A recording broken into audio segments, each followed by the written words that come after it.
सध्या तुम्ही कोणत्याही रस्त्यावर फिरा, तुम्हाला गाडी चालवणाऱ्यावर सुरू असलेली कारवाई हमखास दिसेल. कुणी दंडाची पावती करत असतं तर कुणी ओळख सांगत असतं. आता हे सगळं अचानक का होतंय हा प्रश्न तुम्ही कुणालाही विचारला तर तुम्हाला उत्तर मिळेल मार्चेंट. मार्च जवळ आला की कारवाई वाढते अशी चर्चा आपण नेहमी ऐकत असतो. पण सध्या ही कारवाई सुरू असण्याचं कारण फक्त मार्चेंट नाहीये, तर आणखी एक गोष्ट महत्त्वाची ठरली आहे, ती म्हणजे बदललेले नियम. आता वाहतुकीचे नियम तोडल्यावर 10 पट जास्त दंड भरावा लागू शकतो. हे नवीन नियम 1 मार्च 2025 पासून लागू झालेत. यात जास्त स्पीडनं गाडी चालवणं, ड्रिंक अँड ड्राईव्ह करणं, सिग्नल तोडणं अशा प्रत्येक चुकीच्या गोष्टीसाठी दंड आणि शिक्षेची तरतूद करण्यात आली आहे. महत्त्वाचं म्हणजे यात लायसन्स जप्त होण्याची आणि तुरुंगवासाच्या शिक्षेची तरतूद सुद्धा करण्यात आली आहे. हे नवे नियम नेमके कोणते आहेत, जुने नियम आणि नव्या नियमामध्ये काय फरक आहे आणि हे नवे नियम कशासाठी करण्यात आलेत पाहूयात या व्हिडिओमधून. नमस्कार, मी आरती तुम्हा सर्वांचं स्वागत करते महाराष्ट्र भूमीमध्ये. सगळ्यात आधी बघूयात वाहतूक नियमानं मधले कोणते नियम बदलले आहेत, त्यात आधीची शिक्षा काय होती आणि आत्ताची शिक्षा काय आहे.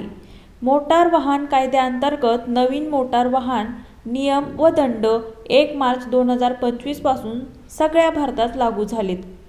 त्यानुसारच हे नियम बदललेले आहेत.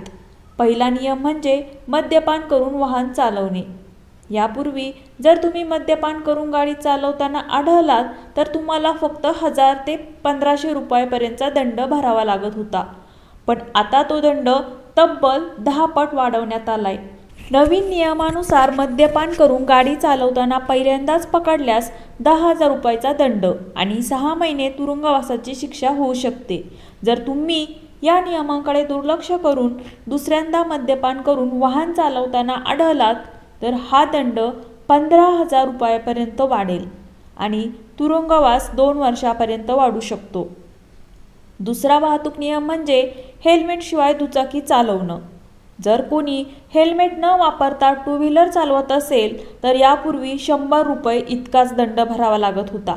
पण आता कुणी हेल्मेटशिवाय गाडी चालवताना आढळलं तर त्यासाठी मात्र 1000 रुपये दंड भरावा लागणार आहे. यात महत्त्वाचं म्हणजे ही शिक्षा फक्त दंडापुरतीच मर्यादित राहणार नाही, तर संबंधित टू व्हीलर चालकाचा ड्रायव्हिंग लायसन्स 3 महिन्यांसाठी सस्पेंड सुद्धा केला जाईल. थोडक्यात फक्त पैसे भरून प्रश्न सुटणार नाही, तर लायसन्ससाठी पुन्हा हेलपाटे घालावे लागू शकतात. दंडाच्या रकमेत 10 पट वाढ करण्याचा नियम कार चालकांसाठी सुद्धा महत्त्वाचा ठरणार आहे. कारण सीट बेल्ट न घालणाऱ्या 4 चाकी वाहन चालकांसाठी आता 1000 रुपये दंड लागू करण्यात आलाय. यापूर्वी हा दंड फक्त 100 रुपये इतकाच होता. तिसरा नियम म्हणजे गाडी चालवताना मोबाईल फोनचा वापर करणे. जर कुणी गाडी चालवताना फोनवर बोलत असेल तर आधी 500 रुपये इतका दंड भरावा लागत होता. पण आता या दंडाच्या रकमेत सुद्धा 10 पटीने वाढ करण्यात आली आहे. हातात स्टीअरिंग आणि कानाला मोबाईल अशा स्थितीत पोलिसांना दिसला तर 5,000 रुपये दंड भरण्याची तयारी ठेवा. इथे प्रश्न फक्त पैशांचा नाही तर स्वतःसोबत इतरांच्या जीवाचाही आहे. त्यानंतर चौथा नियम म्हणजे व्हॅलिड ड्रायव्हिंग लायसन्स नसेल तर 500 रुपयाऐवजी 5,000 रुपये दंड भरावा लागेल. पाचवा नियम म्हणजे जर गाडीचा इन्शुरन्स नसेल तर आधी 200 ते 400 रुपये इतका दंड आकारला जात होता. पण आता मात्र हा दंड वाढवून 2,000 रुपये इतका करण्यात आलाय. तसंच इन्शुरन्स नसताना गाडी चालवण्याचा गुन्हा करणारी 30 व्यक्ती पुन्हा आढळली तर या गुन्ह्यात 4,000 रुपये इतका दंड घेतला जाईल आणि 3 महिने तुरुंगवास सुद्धा होऊ शकतो. 6वा नियम आहे प्रदूषण प्रमाणपत्राशिवाय म्हणजेच PUC शिवाय गाडी चालवली तर यापूर्वी 1000 रुपये इतका दंड भरावा लागत होता.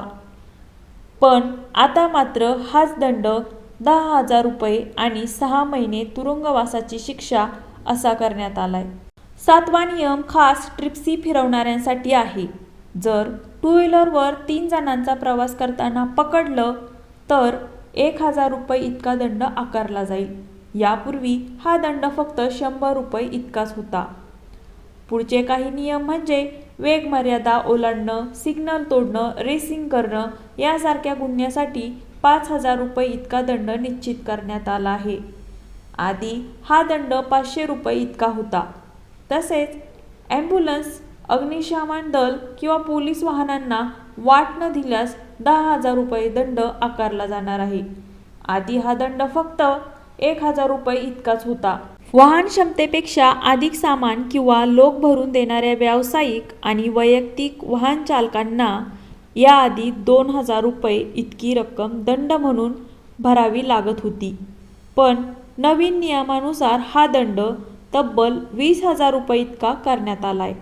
तसेच या नवीन अधिनियमानुसार अल्पवयीन वाहन चालकांनी केलेल्या गुन्ह्यासाठी कठोर कारवाई करण्यात आली आहे. यापूर्वी या संदर्भातल्या गुन्ह्यामध्ये 2500 रुपये इतका दंड भरावा लागत होता. पण आता मात्र अल्पवयीन व्यक्ती वाहन चालवताना आढळल्यास यासाठी 25,000 रुपये दंड लागू करण्यात आला असून संबंधित व्यक्तीची वाहन नोंदणी रद्द करण्याची तरतूद यामध्ये केली आहे. याशिवाय पालक किंवा वाहन मालकाला 3 वर्ष तुरुंगवासाची शिक्षा ही भोगावी लागेल. तसंच अल्पवयीन व्यक्तीला वयाची 25 वर्ष पूर्ण होईपर्यंत ड्रायव्हिंग लायसन्स मिळणार नाही, असंही या नियमानुसार स्पष्ट करण्यात आलंय. थोडक्यात काय तर सिग्नल तोडणं आणि गाडी चालवताना फोनवर बोलणं अशा गोष्टींकडे दुर्लक्ष करत असाल तर वेळीच सावध व्हा. कारण आता या दंडात 10 पट वाढ करण्यात आली आहे.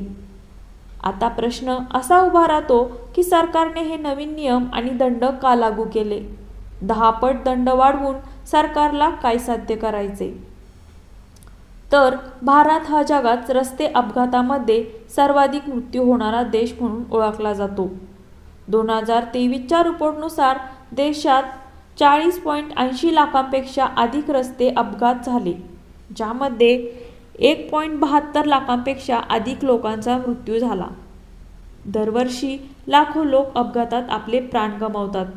दारू पिऊन गाडी चालवणे, वेग मर्यादा ओलांडणे, हेल्मेट आणि सीट बेल्ट न घालणे यामुळेच तब्बल 70% जास्त अपघात होतात. या सगळ्या घटनांचं प्रमाण दिवसेंदिवस वाढतच चाललंय. याच प्रकाराला आळा घालण्यासाठी भारत सरकारने नवीन वाहतूक नियम आणि दंड लागू केलेत, असं भारतीय रस्ते वाहतूक आणि महामार्ग मंत्रालयाकडून सांगण्यात आलंय. यापूर्वी दंड कमी असल्याने लोक नियमांचं वारंवार उल्लंघन करत होते. आता दंडाची रक्कम 10 पट वाढवल्यानं वाहन चालक वाहतूक नियम अधिक काटेकोरपणे पाळतील आणि यामुळं अपघाताचं प्रमाण मोठ्या प्रमाणात कमी होईल, अशी आशा सरकारला आहे. पण सरकारनं दंडाची रक्कम वाढवण्यापेक्षा रस्ते सुधारणावर जास्त भर द्यायला पाहिजे. आधी सुरक्षेसाठी उपाययोजना केल्या पाहिजेत. एखाद्याकडून चुकून नियमभंग झाला तर एवढी मोठी दंडाची रक्कम असेल तर अधिकाऱ्यांकडून एखादी चूक झाल्यावर त्यांनाही दंड होणार का, असा प्रश्न सोशल मीडियावर लोकांकडून विचारला जातोय.